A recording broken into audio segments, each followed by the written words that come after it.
Hello, sisters. Welcome to the Imakhou podcast, where we unlock our potential. One story, one step, one sister at a time. I'm Aisha, your host. In each episode, we'll share real talk, actionable tips, and inspiring journeys to help you flourish and navigate your career, whether you're climbing the corporate ladder or building your own empire. So, grab your tea, your water, your coffee, find your tribe, and let's get ready to grow, both professionally and personally, together. Hello, sisters. Welcome to the Imakhou podcast. Aisha here. Today, I have the honor, the pleasure to welcome one of my fellow Toastmasters, Anne Wood. Hello, Anne. Hello, Aisha. How are you today? I'm very well, thank you. Wonderful. Thank you so much, Anne, for taking the time to have a conversation with us, the sisters of the Imakhou community. Today, we're talking about leadership or Féminin. Huge topic, but we'll try to concise this one into this conversation. Before we dive into the topic, Anne, can you introduce yourself? Tell me who you are and what you do. Okay, with pleasure. So I am a woman. I'm originally from the U.S., but I've been in Switzerland for 30 years now.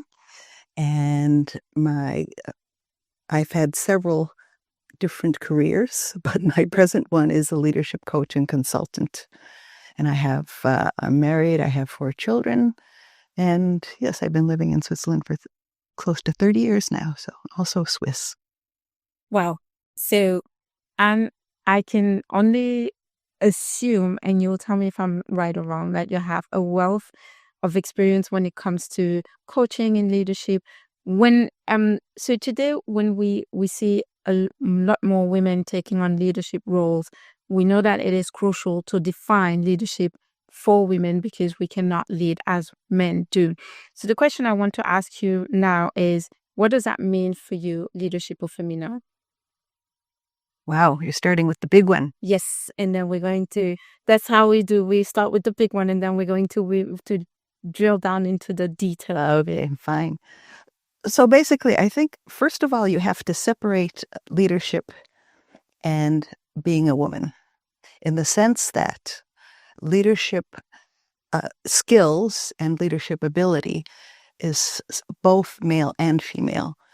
And so there are 6 elements that are fundamental to being a good leader, and that's vision and how you communicate that vision, how you motivate your team, how you control the process, not over or under controlling, self-awareness. My favorite. And situational awareness. Okay. And so that part is fundamental to leadership for all of us. However, for women, there is a difference, and I think one of the main differences is in communication. Can you elaborate on that one? Yes, so with communication, you have to be very aware as a woman, I believe, and I've seen it too, to think of it as a continuum. I think in the early days, when women were working a lot more professionally in senior roles, they tended to try to be too aggressive. Mm-hmm. And that doesn't go over well for men or women, but for women especially. You know the expressions, bossy. Yes. But you can't be too submissive either. And women have a tendency to want people to like them, to try to be too nice. It's the nurturing side in our... Yes, which of course can be a benefit, but can also lead to problems because research shows that if you're too nice, you're not seen as competent. Really? Yes. And so if, for example, women can tend to say, I'm sorry a lot for anything. And it's absolutely amazing because once you become attuned to that, you hear it so often, oh, I touched the glass, I'm sorry, or I sat here, oh, was that your seat? I'm so sorry. Everything, constantly. It's so funny. I had the same, now that you're saying it, I literally had that experience. And this week, actually, I have a colleague who came to me. He faces an issue. I'm supposed to be the one to help him fix it, but it's something totally out of my control. So I triggered all the steps to make sure that he gets what he needs. But I kept on telling him, I am so sorry you're facing this issue. I am so sorry that you had to stop your work, and I am so sorry you're not able to continue working. And the day after, he replied to me and said, you already apologized so many times. It's all right. And I understand where you're coming from. I thought you used to do this, hindering my work, by the way, because that's the belief that some of the teams have. But now that I see how you're trying to fix my issue, I know there are things out of your control and you're just doing your best. So I feel for you as well. When he said that, I thought, why did I keep on apologizing? It was nothing I could control. Exactly. Right. And you became very aware of that. And he was helping you become aware of that. So that's helpful. And, so the other part is, it is true if you're seen as competent, you can be seen as not nice. But I think if you think of this continuum of aggressive to submissive and stay in the middle, which is being assertive. So it's also important to be direct and communicate directly, to keep your boundaries, but to respect others. And I think that helps a lot when you're thinking about how you're dealing with your team, with your boss, with anybody that you're working with, and to think of being assertive, not too aggressive and not too submissive. Okay. Can we stop a little bit on the boundary part? I know for a fact, I've been there. I had to work really hard on that. That women, we tend to we tend to want to take on a lot on our plate. We tend to say yes to a lot. What would you say is the best way to set those boundaries? I know there is a communication part, which is very important, but how do you manage to actually build those boundaries and make it clear to others? Well, it depends on the circumstance, I suppose. It's probably different if it's your boss or someone like that. But even with that, I think to explain, you don't necessarily have to explain always why, and you don't have to make too many excuses. You can just say, and I've seen this problem with my husband too, you can just say, I can't, I'd like to help you, but I'm not able to. Or you can say something simple like I've already promised something else, or I have an appointment then, or whatever the request is. But it is helpful to keep boundaries in mind, but to try to do it respectfully, but without being too apologetic and without maybe explaining a whole lot of things that might make you seem like you're trying to get out of it that are actually true for you. Mm-hmm. But how do you deal with the guilt of it? Because we're trying to set those boundaries without needing to explain why we're saying no at this point of time, be it to our boss, to our team members, to whoever we're working with. But there is a guilt element in there. How do you handle that? Well, you'd have to talk to your therapist about how to give up guilt. It can be rather useless, although I'm sure it keeps us on the right track sometimes. But yeah, letting it go. I think women are hard on themselves. They want to help.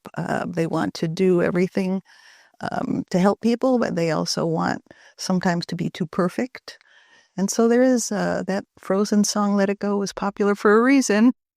Excellent. So can you share with us some examples of leadership of Féminin now that we've set the rules when it comes to leadership itself? Well, we haven't finished actually with that. Okay. Because it's important to define. Absolutely. That, people think of leadership as, maybe the CEO speaking to 10,000 employees at an auditorium. And it's actually a process. And so all of us, in some ways, all day long, can be doing leadership in the sense that most leadership is done in small groups. It's done with your team. It's done at a board meeting. It's done with your sports team. It's done with your family, because you're constantly making decisions and you're constantly trying to influence people so that your decision, or the one you feel is right, is going to be taken up. So in that sense, it's helpful, I think, to think of leadership. For women, what was the question that you wanted? How it would be different for women, or examples of leadership of Féminin? Because we set the rules of leadership, but then we have to be mindful of the fact that women and men are different? Well, I mean, I think you can think of women that you know and respect, bosses that you know and respect, and what they've done. And often it's authenticity, it's knowing yourself, it's emotional intelligence, and using the right language, knowing the people that you're working with and how to motivate them. So kind of using, I think often women can be good. I've seen a lot more women doing courses and training and those kinds of things about self-awareness and also situational awareness. I think that's sometimes where a woman might have an advantage. If in meetings you can stay aware of the dynamics of what's going on the surface, but also what's going on under the table, and trust your intuition and go with it and speak up.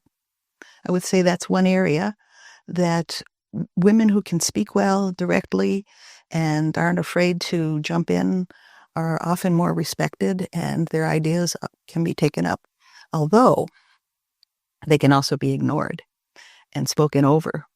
And that can be another issue. That's another issue. But let's stay in the best case scenario where you're aware of yourself, you're aware of the situation, and more importantly, you speak up. Why is it important to speak up? Because, first of all, people get to know you. People project a lot onto others. So if you're quiet, they might think you're not smart. They might think you don't have the audacity to speak up. Many women are not given promotions because they've been told they're not strong enough because they'll have to handle, these type A managers. I have coached women that have told me that, and their managers who would like to promote them still say, "Oh no, you're not ready yet." Sometimes women don't take those steps themselves, but so that can be a problem. But it's not in the sense of leadership. Who would you follow as a leader? For example, someone you trust. So someone who has built trust, who's been authentic. So, for example, going in and not saying you know everything. I've also coached women who've been put in above men that have been in companies, engineers that have been in companies for 20 years, 30 years. And the good ones don't go in and say, well, I want you to do this or you should do that.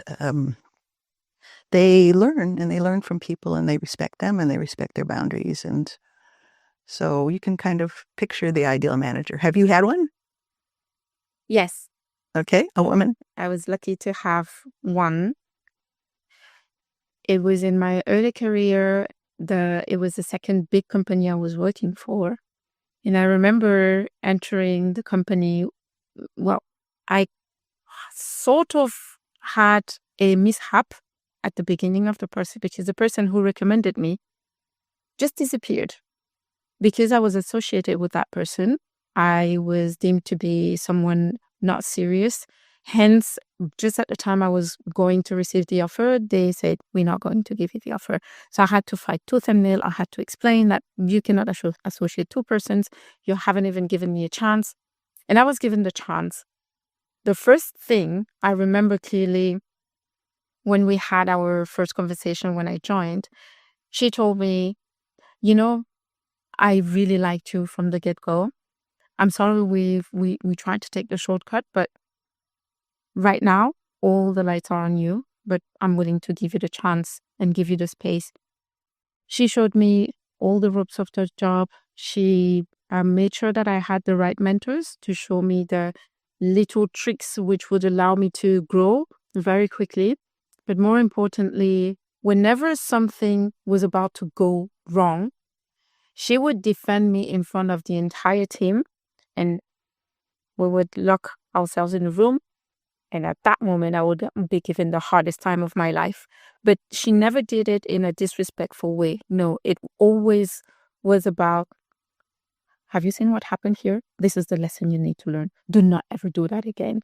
I will always take your side, but do not let me down." And because she always put that level of excellence in whatever she was delivering, That's what I was always aiming for. So imagine I work in a big company, 60,000 persons worldwide, very well represented. And I'm actually part of the minority. My manager happens to be part of the minority. I'm a Black woman. She's a Black woman. Some of those stereotypes that we receive as Black women, we're supposed to be warm. We're supposed to be nice to everybody. We're supposed to be loud because we're expected to be that. Well, you enter in a room where everything is already against you.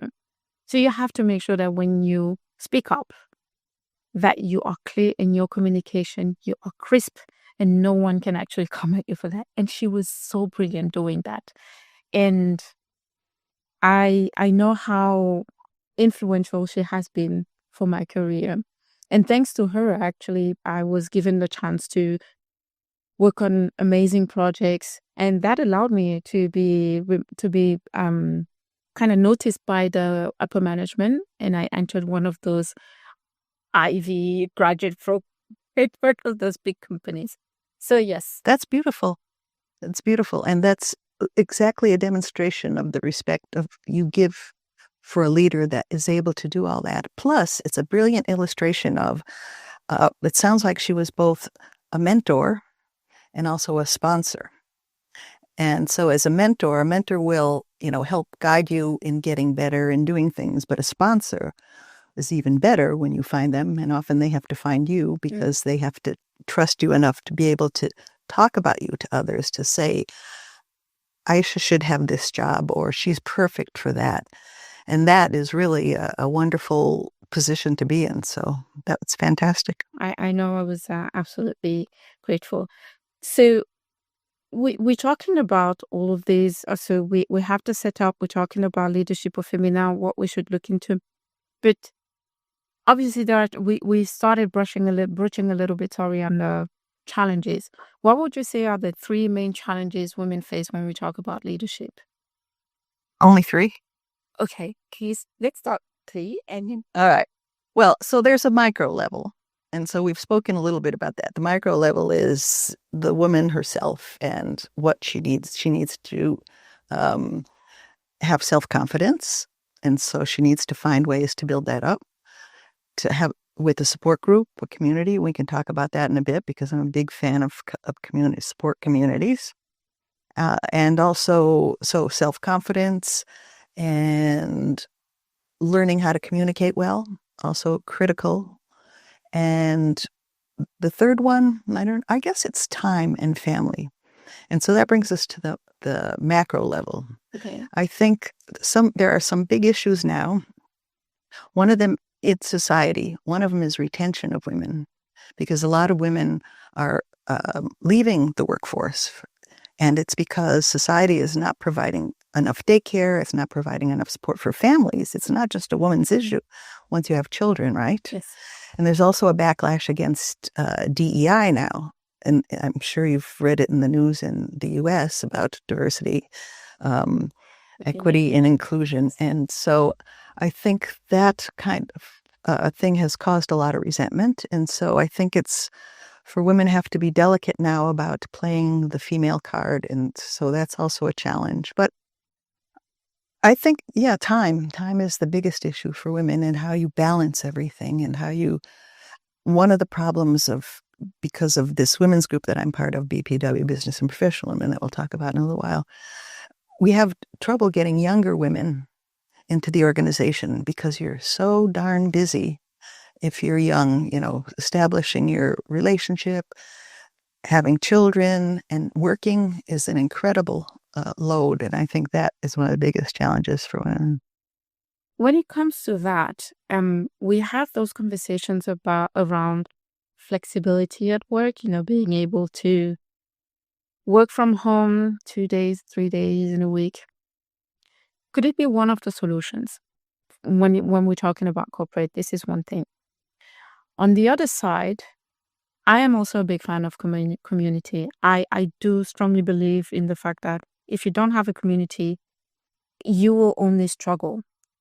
But is there a way a community can actually be supportive of you? What do you think about that? Well, the first one, flexibility Yeah. is definitely one of the main things that have helped women, where COVID has actually been helpful. And unbelievably true, pandemic had caused a great shift that actually is shifting back now. And that makes me nervous because more and more companies are saying, no, you can't work from home. You have to come in. Some of them are wisely saying 2 or 3 days a week, but some of them are starting to push for coming in full time. And that's going to push us backwards, I think, because I think it does help a lot if you can have that flexibility. But I mean, one of the basic things is who your boss is. Absolutely. If you have a boss who understands you, male or female. I've seen some women that say, I didn't have children and I've made it. So I'm not giving them an excuse because they have children, for example. That's not helpful. But if you have a boss that supports you, you'll probably work twice as hard for them, right? Well, I can tell my current boss, he is the best. He understands that I am an employee of the company, but I'm also a mother. I am a spouse, and that I also have my hobbies, side activities that I would like to continue covering. And I'll buy the tremendous amount of work that I have. This is not something he's absolutely rigid on. If I have to come to the office only 2 days a week, perfectly fine. As long as I deliver when he needs me to deliver. He knows that I have other stakeholders, but as long as no one comes to complain, and this is, I believe, well, I will call it a blessing, but I find it also ironic that I have to call it a blessing when it should be the norm, right? Especially when we're hearing companies complaining about the fact that they don't have enough people, that the workforce is diminishing, and we have a growing number of women out there who only ask to work, nothing more. So moving to my next question about communities, how do you think communities can actually be supportive? Well, I actually am a living example of that. It was life-saving for me to find. I moved here as a foreigner. At the time following my husband, I was a trailing spouse for his job. And at the time, I didn't mind. I had worked quite intensely for 10 years in corporate jobs that I was willing to take a break from because I came here on a non-working permit. I was not allowed to work at the beginning. And one of my life goals was to become fluent in French. And the other was I was remarried. I had 2 children from a previous marriage, but my husband and I wanted children, and I was doing fertility treatments. So I was happy for that. But then when my children were older and I wanted to go back, I was already in my 40s, and it was a problem. How was that a problem, you being in your 40s and wanting to go back into workforce? Well, first of all, daycare was Middle Ages at that time. It's actually gotten better here. So it was a problem. And the second thing was ageism. And it's still here, but actually I was in my 40s. So, and there were ads in the paper. This was, how long ago it was before LinkedIn and all that said over 40 don't apply. Wow. Because in Switzerland, they have a problem with pensions. So the older you are, the more money they have to put into pensions. So they like younger workers who have lower salaries and they don't have to do all the social stuff for.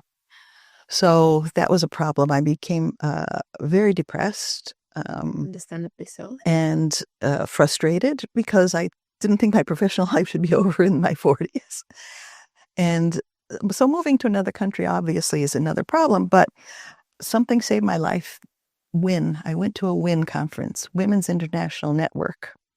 And it was started 20 years ago by a Norwegian woman in Rome. She's now taken it all over the world, but they had a conference in Geneva. And I saw there were 1,000 women there. I saw how a woman's journey is different.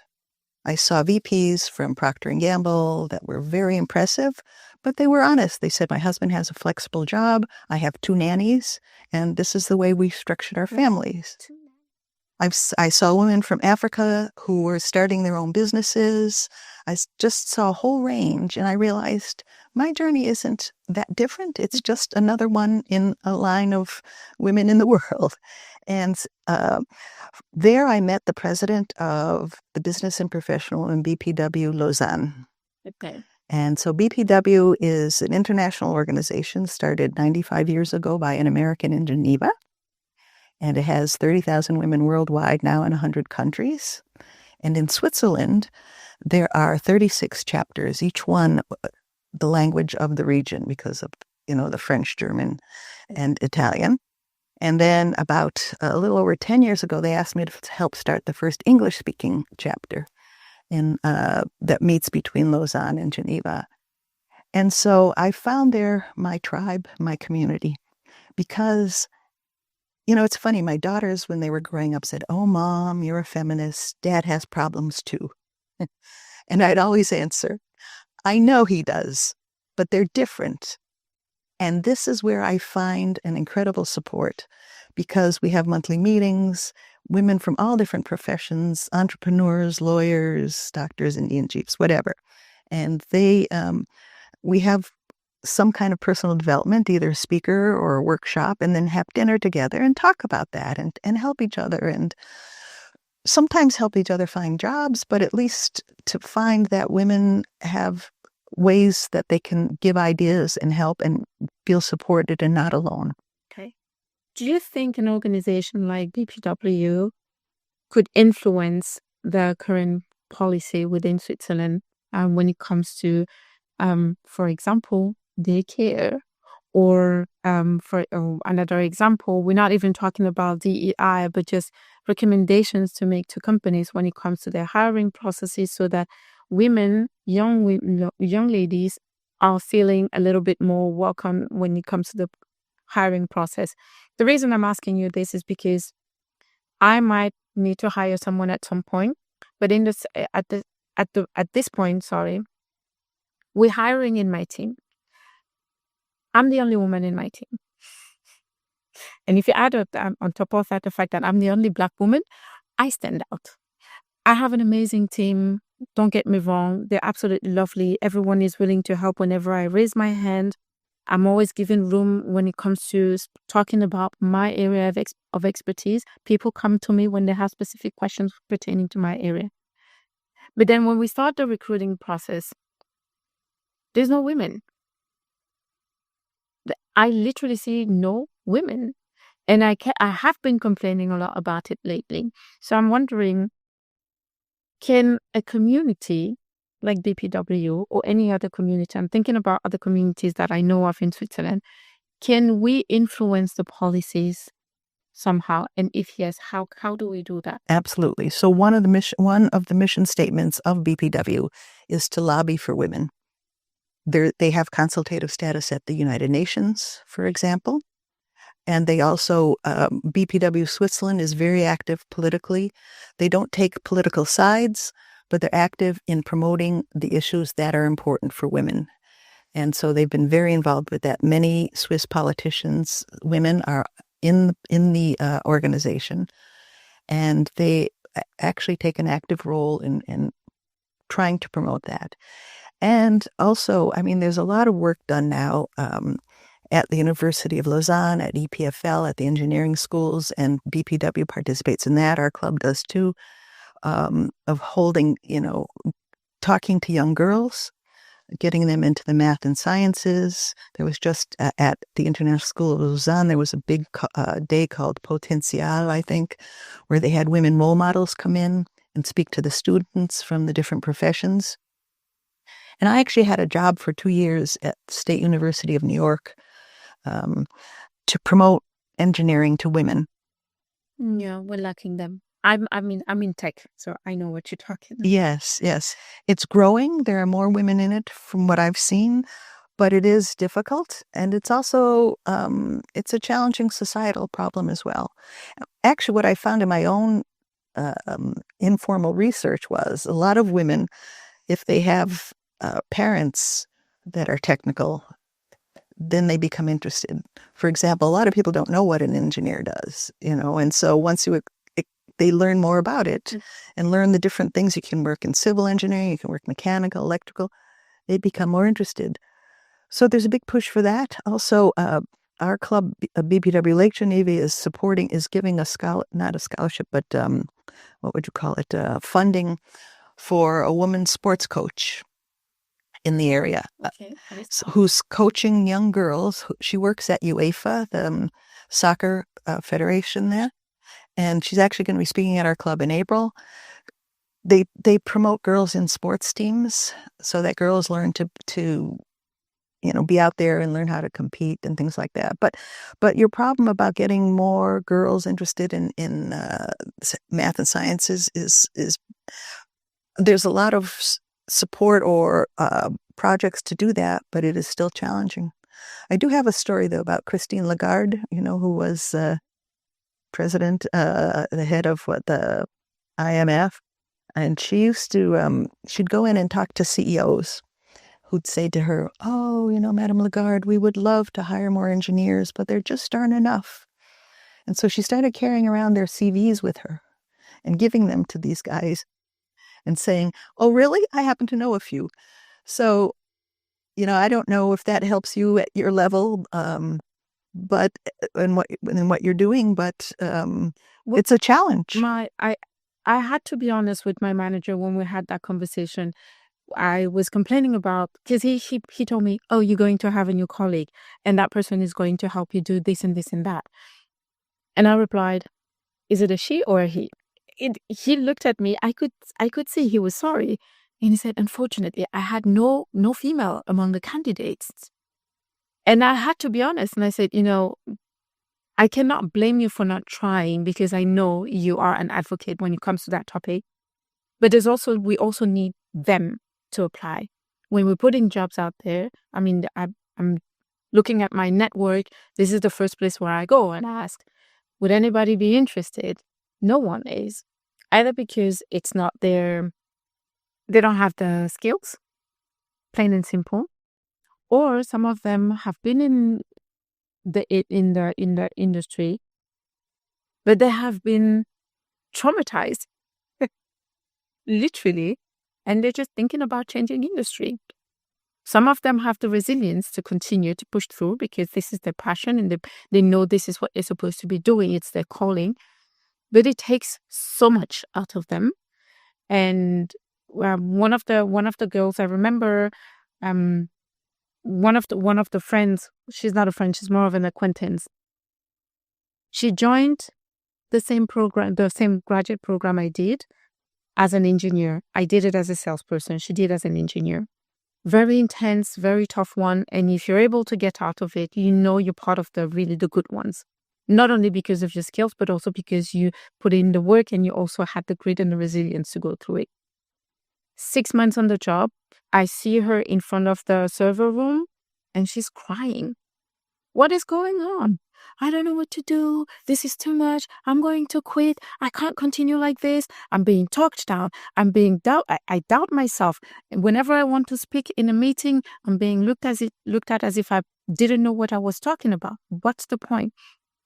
And I had to sit her down and remind her of all the achievements, all the work she had put in, and especially also the money her parents had put into a private school, engineering private school, for her to get there. Yes, but I think you have to look at, though, the management. And so I know I've done a lot of work for INSEAD, and they do a lot of leadership training for women. And they, for example, worked for a French company where the CEO was extremely supportive of women, gave a lot of support, put them through leadership training, and also made sure that their HR departments were instructed in certain ways of how to look for more qualified women, how to treat the applications, not in an unfair way, but in a fair way. And so I think it takes a big effort. And I coached small groups within that company of women, and they were amazing and they were supported. Were they all extremely happy? No, it depends on their boss. And you can't change, especially an old timer sometimes, you can't change their attitude. If they have daughters, they're usually more open. So we just stop at the training part.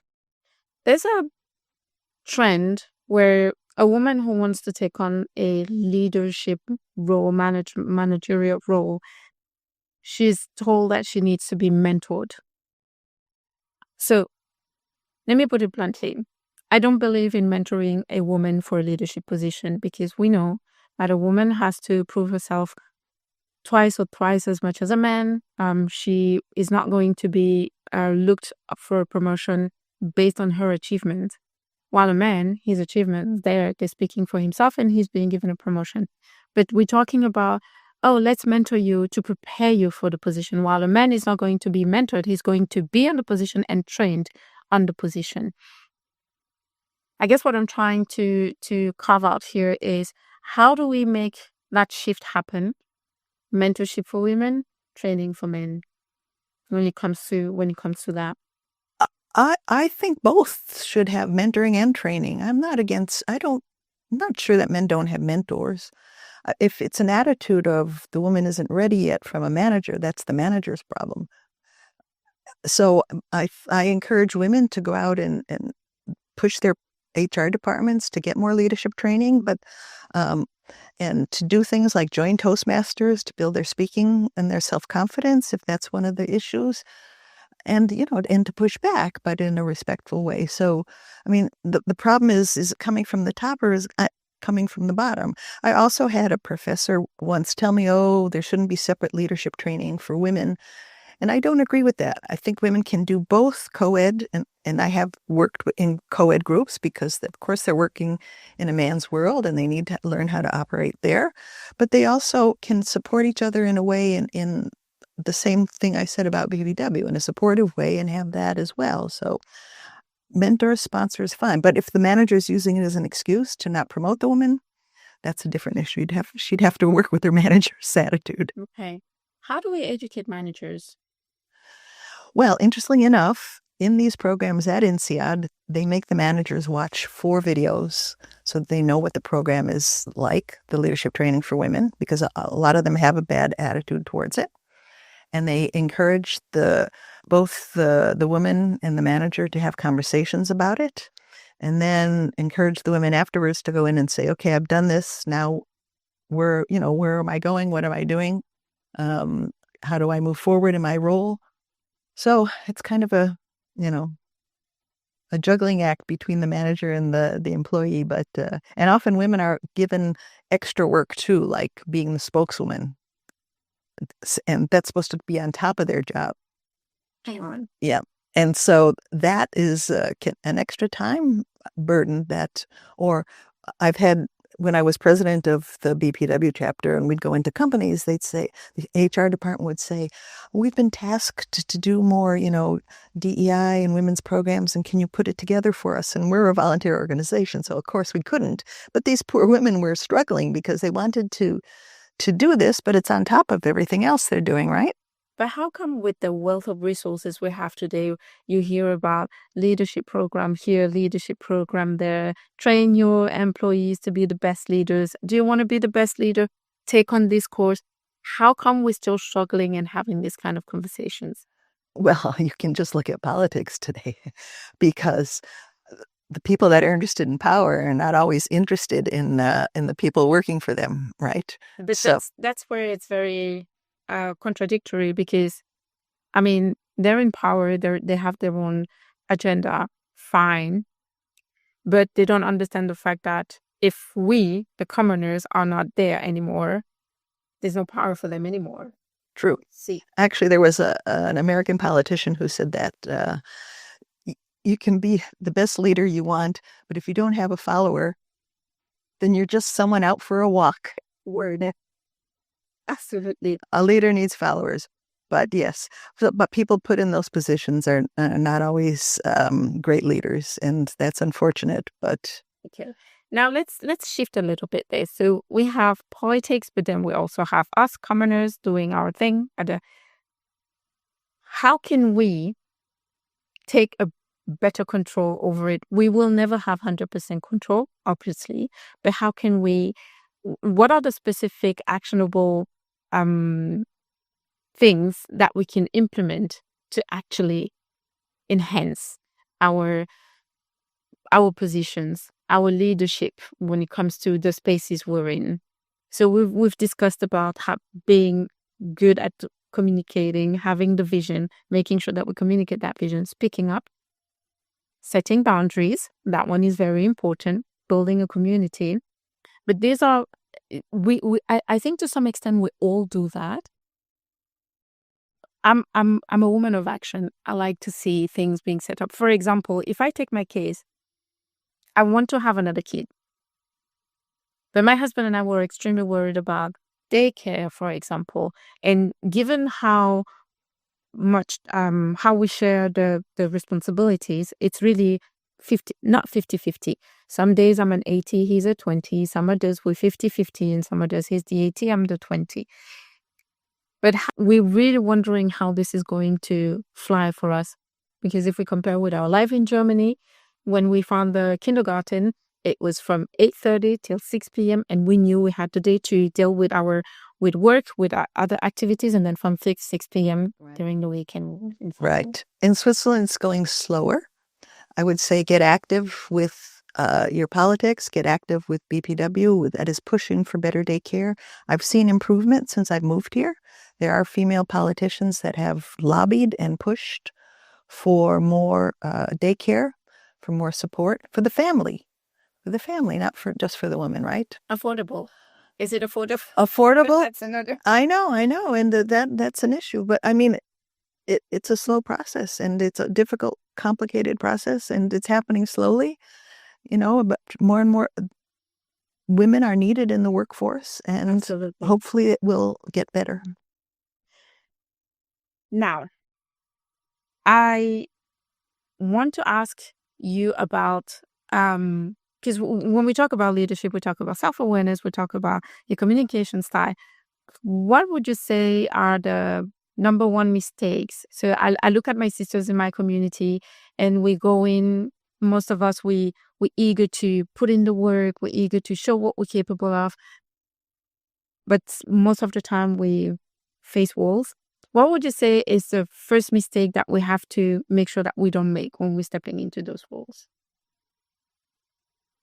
Well, one of my favorite lines is from Mary Barra, who was the first woman head of a major automotive company, General Motors, in the U.S. And she said, "Don't cut off the branches of your tree too soon, dear women, because women tend to stop a lot with their careers. My daughters are in their 30s. One of them just had a baby. And so there's this, because there is so much wrestling with, like the women that you've experienced with trying to have a family and trying to work. Sometimes women won't take the promotions, for example, and try to gut it out. Mm-hmm.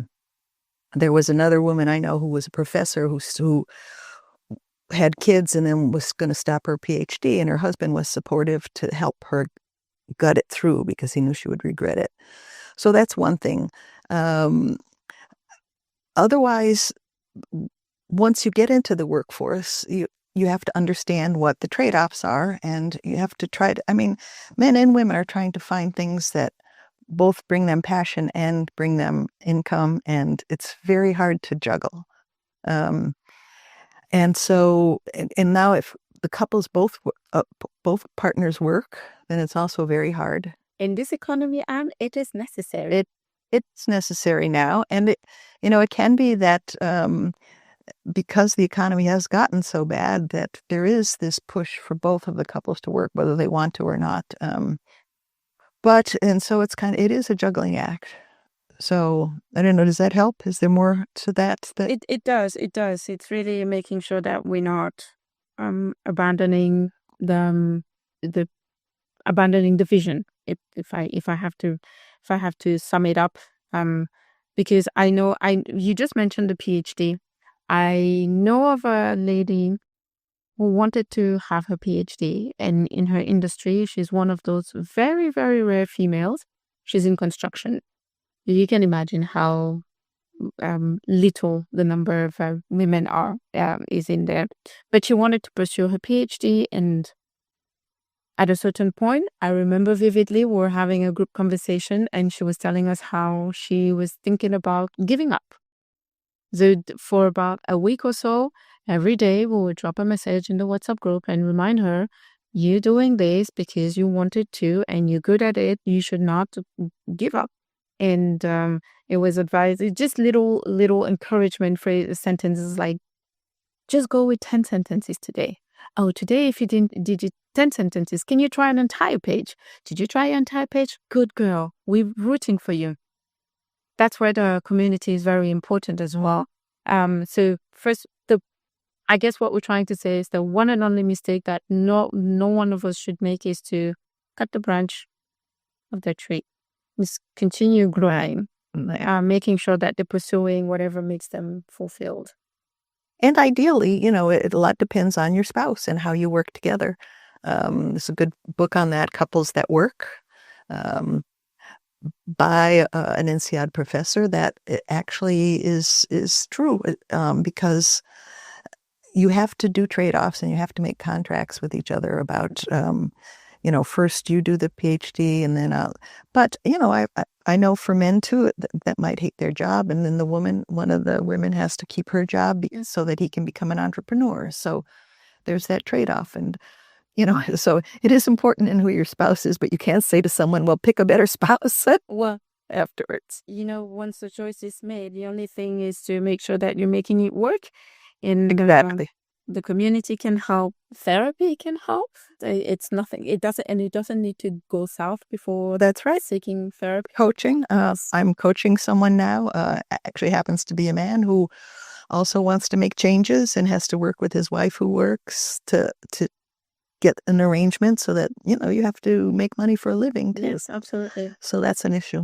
So if I take my case, we did a trade-off, my husband and I, about 7-8 years ago. He just couldn't do corporate anymore. Well, he was actually not being given room to grow as he wanted to. So we did a trade-off. He quit his job. I continued working. But then life happens. I got pregnant, laid off all at the same time. And I found myself jobless. So I decided to go with maternity leave. Then after that, I needed to find a job again, went through maternity penalty. We moved to Switzerland. He got sick. And I had to be the sole breadwinner. So it's also very important. This is bringing back to self-awareness and the whole making sure that you know who you are and how you're building your resilience. And that's a beautiful segue because I know this is something that we hear a lot about, resilience. How do you build resilience? I have my answers, but I would like to hear yours. Well, you build it. I had to build mine too. How did I get out of my depression when I was depressed? You have to somehow start looking for support, I think, in the way that the WIN conference did for me. And also just get out there. So you can't build your self-confidence or your leadership skills, for that matter, without being in the arena. Yeah. So you have to be in the arena. Yes. You can also read, do therapy, do coaching to try to find ways. And, I did eventually work it out. I had to retrain in behavioral skills and eventually was able to find work. And, now as a woman of a certain age, as they say in French, I look back and I'm happy with how I pushed through. But when I was in bed with the covers over my head, I didn't think I would be able to. But I had to trust my gut. And that's something that I think women can often be very good at. They know in their gut what the right choice is. Absolutely. And different people were telling me different things, and I knew they weren't right for me. And so I kept pushing. Wasn't always easy. Wasn't easy for my husband. My daughters sometimes looked at me and I felt bad talking about guilt because, you don't want your daughters to see you depressed because you aren't doing something out of the house that's rewarding for you, because of course I loved them. And it wasn't that I resented being a mother. I loved being a mother too. And so it's, I think that's how the only way you can do it is just to keep plugging and to try to find solutions. So when it comes to trusting your gut, but then hearing everybody giving you an opinion, I do believe that this is one of the things we struggle the most with, because we sit there and we're thinking, I will never be able to make it again. And we seek validation. We seek other people's opinion when our gut is telling us that opinion is actually it's not going to work for you. So I love how you're putting this, saying we are good at listening to our gut feeling. We just need to make the shift and trust it much more, rather than sitting there and listening to other people. That's where I remember I was listening to a podcast this week, and it's the and the guest was explaining, she literally said, stop listening to other people. Number one, trust your gut. This is exactly what we're saying. But number two, start telling everything about yourself. Shut the fuck up. She literally said that. And I found that very interesting, because I know for a fact that we tend to want to have I'm going through this. How can I do? It's good to share what you're going through so that you can get the tips, but remember that you are the only one who knows what's best for yourself. Right. And it's also helpful to emphasize to not fall into the victim role. And I think when you feel trapped or unhappy, it's easy to do that. I certainly have. And it's not helpful. It's understandable, and to work on pushing yourself out. And this is where support can help, things like a women's group, or the BPW actually offers success teams of small groups of women. A lot, it sounds like what you might be doing with your community, where they get together and they, for maybe 6 months or a year, and they actually make an action plan. And then they support each other on that action plan, and they try to make it a reasonable one, or at least take first steps in a bigger plan. But yes, I know that sometimes so for some people, setting the big plans is what motivates them, but for others, it can be daunting. So one of the things that when I have the conversations with some of the sisters, because for now I tend to have one-to-ones because they're a little bit shy. So my first question is, what is the next step? Instead of thinking about, I want to achieve this massive goal, it's really, what is the next step, and what are the actions that you're taking towards that next step? And when, exactly, when is also important, because when you just say, the next step is this one without a timeline, well, it stays just a potential action. So, but again, let's stay a little bit with the community part. What I love about community is the fact that it gives, one, you realize that you're not alone, because we tend to isolate ourselves when we are in a difficult spot. But two, it's the possibility to, when you're sharing, is to be given different perspectives. And what I wanted to ask you is, just to dive a little bit in BPW and just share, how does that work? How can we join? What are the kind of profiles that we can expect to meet?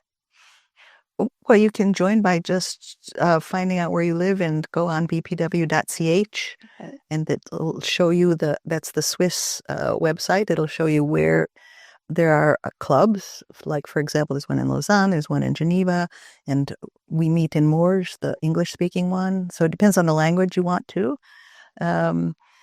And then get involved. And you can actually go on different levels. I'm actually working with BPW Europe now on leadership training for women.